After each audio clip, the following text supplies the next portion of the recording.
Alright, welcome in, guys. So we've got Zach on the left and Kevin on the right here playing Mannadium. So he's using the field spell right now to add the Visa Starfrost. Now, a lot of these Mannadium cards have similar effects where you can destroy them and they get effects to like add.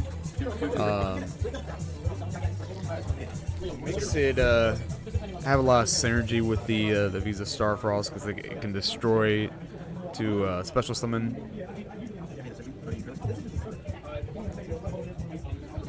So right now he's doing a searcher.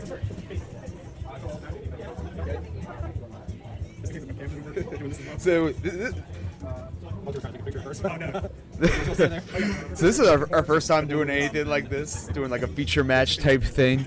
So I had like another point of view from the webcam, which is a lot more stable, but the audio wasn't working for this, so I decided to use this one. But Kevin is going to get the Visa Starfrost out here. He does have the Mannadium. So right here, Zach's asking some questions.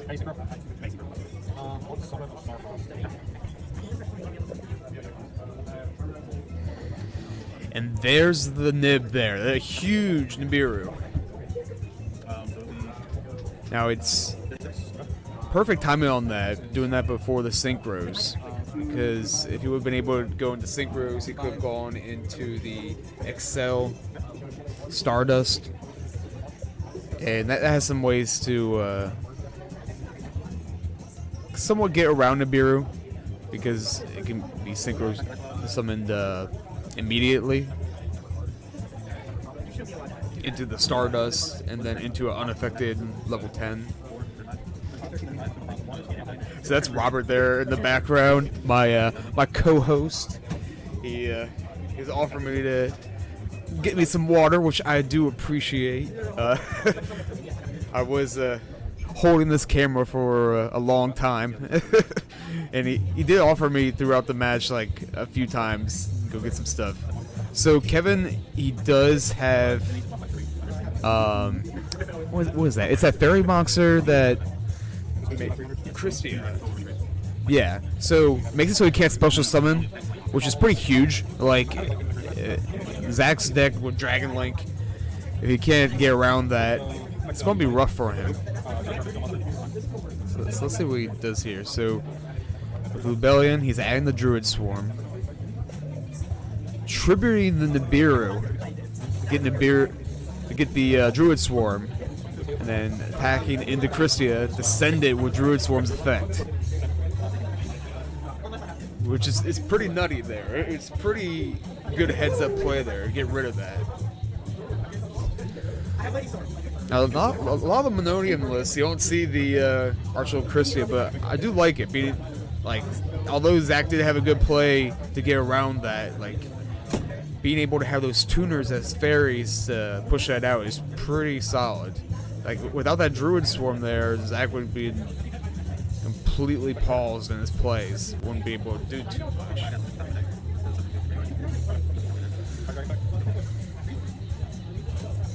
So we got the Striker, using Striker to add.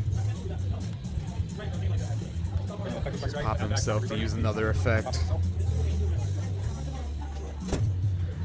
Now activating Boot Sector. Looking for a Link play here. Let's see what it goes for.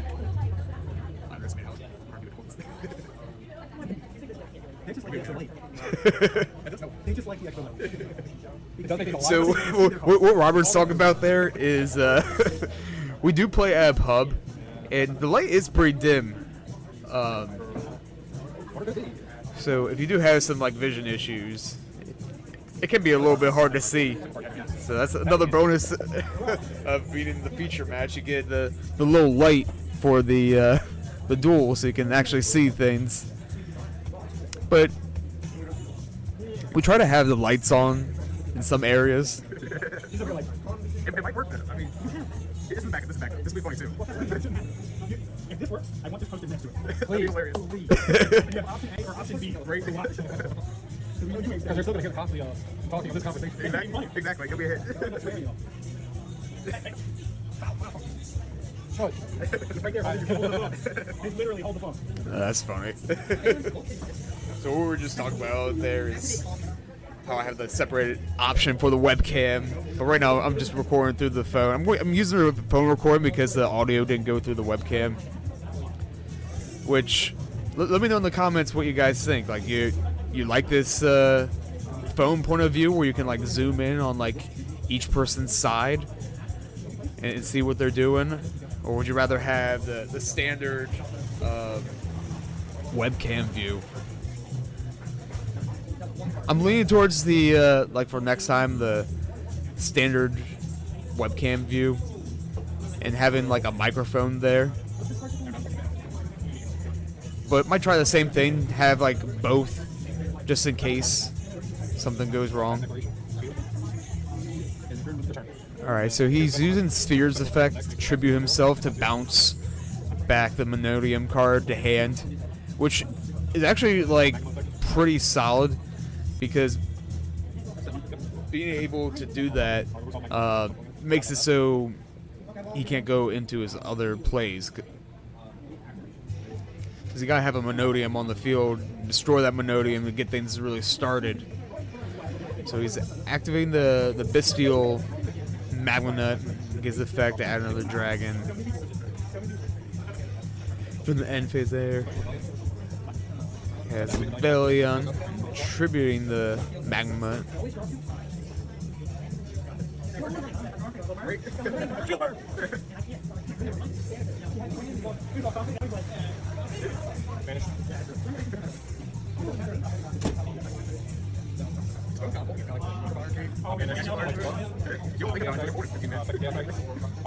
So the Levineer popping the 2 backward was pretty great value.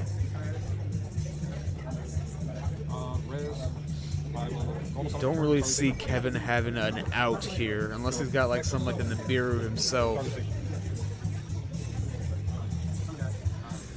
So he's going for the black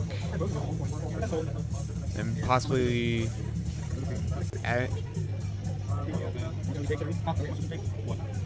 linking that off and go for the white.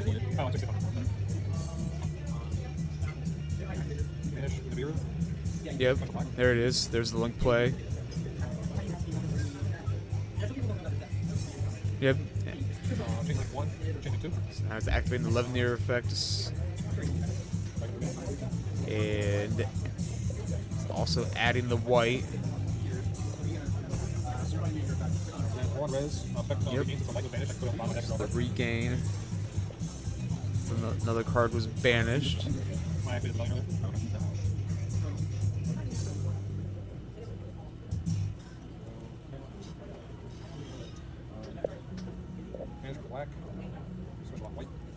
Making him so he can draw a card. I'm placing that Nibiru on the bottom of the deck. He can zoom in on that rocket there. So I've been looking up a few lists. I don't see the rocket too much. At least on these lists that I'm looking up. But so that could be like a little spicy thing there. A little spicy tech.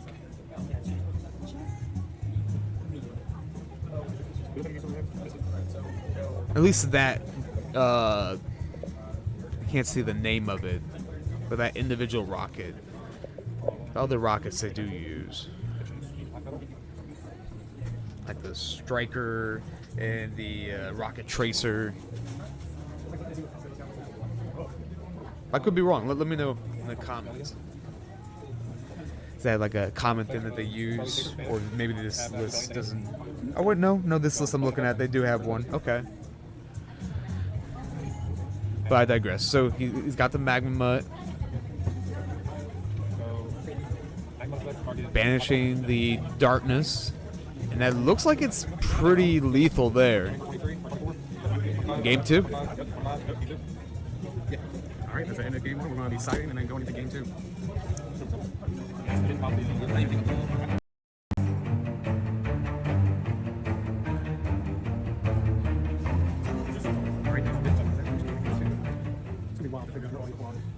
You don't even invest in microphones or something.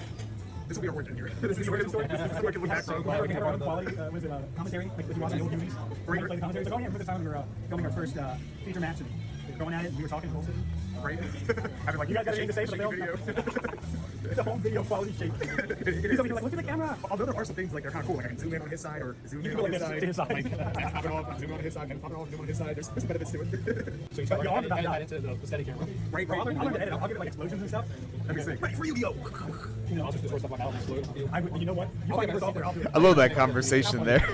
So yeah, this really is the origin story of our very first feature match. I could go there. Now, I don't think we'd be able to do the 3D models of each individual card, but who knows? Maybe we're gonna have some like effects for some of them. We'll see. We'll see.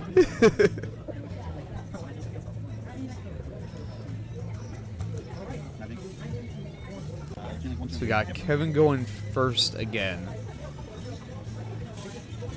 Going for Mannadium. One of you two go in. You're gonna be on the stage for the Johnny Pizza tournament. I'm gonna get today's and medals and we're gonna have a whole ceremony. We're gonna make it great. Oh, does it? Yeah, I know at the NW I said medal, not trophy. NAWCQ they did have a trophy ceremony. I'm sure they probably have it at Worlds too. I don't remember though. I'm sure they would. That makes sense. For the world champion to have a trophy. I know for sure, at least at the last NAWCQ over in Rail, they had the trophy ceremony. I was watching that live. Everyone had their each individual trophy. I believe it was the top 8.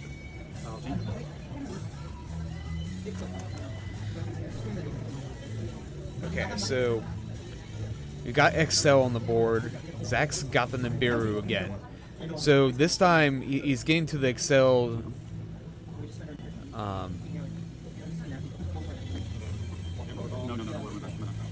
So the whole effect is, as soon as someone needs, you have to summon to synchro.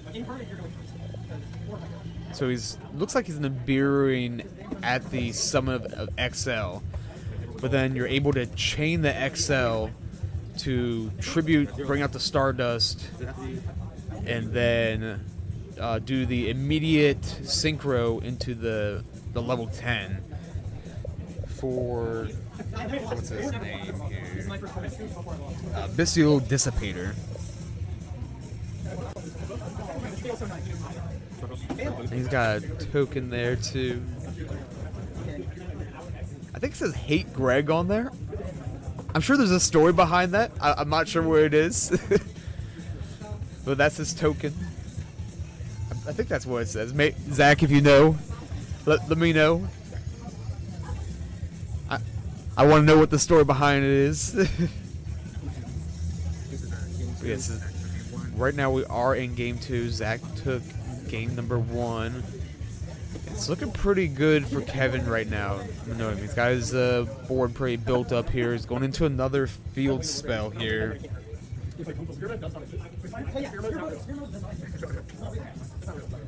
It looks like primitive planet. Okay. So we get to add in the Scareclaw or Visa Starfrost, which is good. Has a lot of synergy. And all the Visa Starfrost, they got that 1500 attack, 21 defense. There's a lot of cards like him that are under that Visa Starfrost lore. But that could be something for a whole nother video. There's a lot of different decks that have those stats under the Visa Starfrost lore. It's just Telements, Mannadium, Kashtira. This is a pretty huge board he's got here. He's got Barone, Dissipator, Visa Starfrost, Scareclaw. What else? Vicious, Astroloud. It's a pretty solid board here. And then what is that link he's going into? Looks like an Appaloosa. A 4-negate Appaloosa. Whew. So unless he has a Dark Ruler no more, I'm I'm not really seeing an out to this.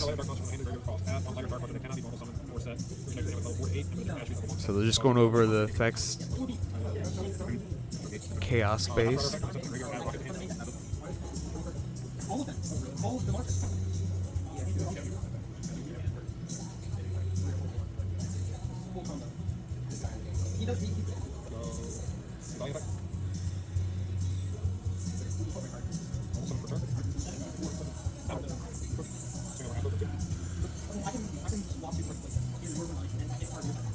Phase 2.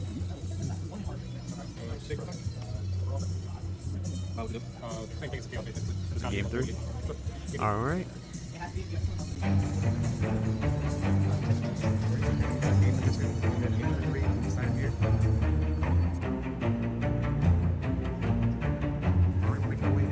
Pretty solid hand there. Really solid. Going first and having anti-spell fragrance against Mannadium, which his build is using a lot of spells. And it looks like most Mannadium builds do use a lot of spells. And he had the feather duster in hand too. Oh, that's so rough. And it looks like there's a few other spells in there. Oh.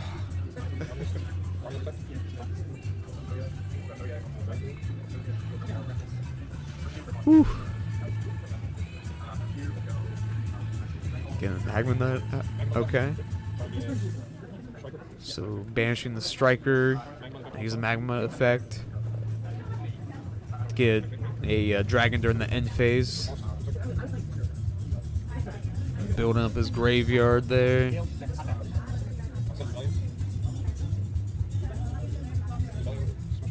Now using Libellion's effect. He's got the Branded Regain on there as well. He's got the draw power in there. So he's got the field spell, the regain, and set 3. With also the Harak's seal. It's a pretty solid board. Remember here, he's got that anti-spell fragrance. So asking for anything in draw phase, so you say it's fine, but it's not fine, and you're not okay. Someone's got to have seen that meme. So that little interaction there, that's where that TikTok I posted is from. The leave me alone. Yeah, it's pretty rough. If he could Harpy Feather Duster here, that would be like a huge Harpy Feather Duster, but he can't. Oh. I don't know why I changed the camera view there. That was kind of odd. Oh, okay. So he's got the duality out. So really needs something like a cosmic space to really get over something like that. If you had the cosmic space, no wait, it wasn't cosmic space. It's cosmic cyclone. Get rid of the anti-spell because it's a quick effect.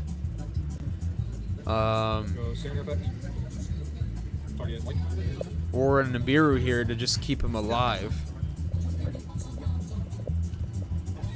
Those could have been, I don't know if he plays those. I believe he has a Nibiru. Kevin, I believe he has a Nibiru. I'm not sure if he mains the Cyclones or has them on the side or not. But that could be something.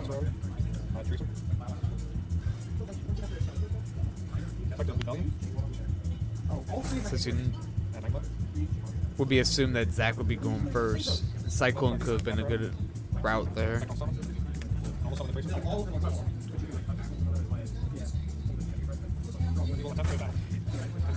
And good sportsmanship there. You know, you love to see it. They had a great back and forth, a lot of interactive gameplay. You had the heartbeat stomach dresser too. Everything in the video. So yes, I kept in the video the camera falling down. This video's gonna be chaotic. Break.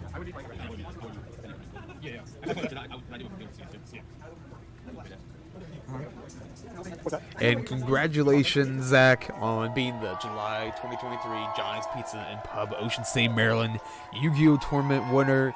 You played well. You are now the 3-time champion. And introducing the official winner's token for the August 14th, 2023 Johnny's Pizza and Pub Yu-Gi-Oh! Tournament. I really love the way this one turned out with the scales on there, the dragon scales. But this next tournament here, it's going to have Duelist Nexus. We're going to have Duelist Nexus as its prize support. And this one's going to be a bigger tournament than our other tournaments. We're going to have it like half a case. I'll have the description on the details of that later.